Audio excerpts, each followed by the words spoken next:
أعوذ بالله من الشيطان الرجيم.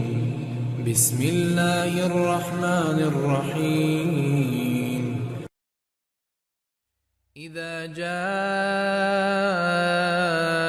المنافقون قالوا نشهد إنك لرسول الله والله يعلم إنك لرسوله والله يشهد إن المنافقين لكاذبون اتخذوا أيمانهم جنة فصدوا عن سبيل الله إنهم ساء ما كانوا يعملون ذلك بأنهم آمنوا ثم كفروا فطبع على قلوبهم فهم لا يفقهون وإذا رأيتهم تعجبك أجسامهم وإن يقولوا تسمع لقولهم كأنهم خشب مسندة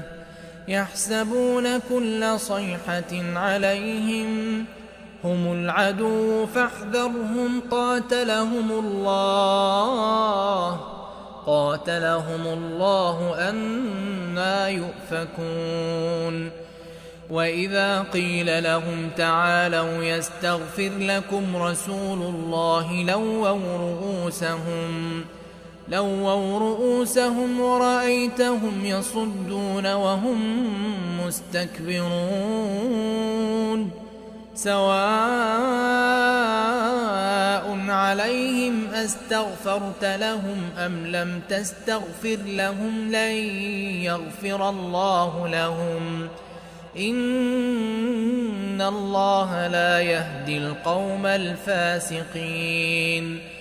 هم الذين يقولون لا تنفقوا على من عند رسول الله حتى ينفضوا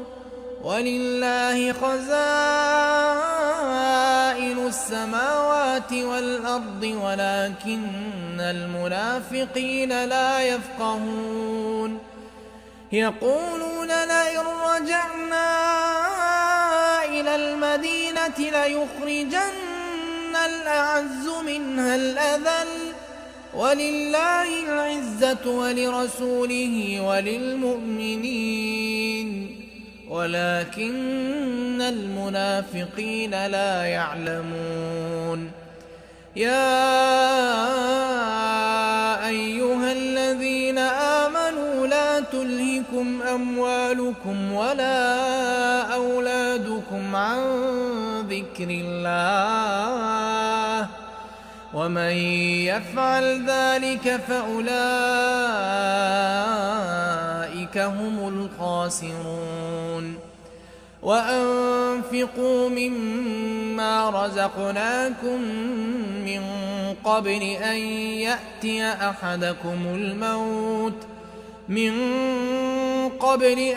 يأتي أحدكم الموت فيقول رب لولا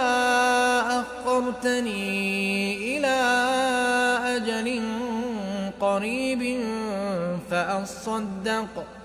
فأصدق وأكن من الصالحين ولن يؤخر الله نفسا إذا جاء أجلها والله خبير بما تعملون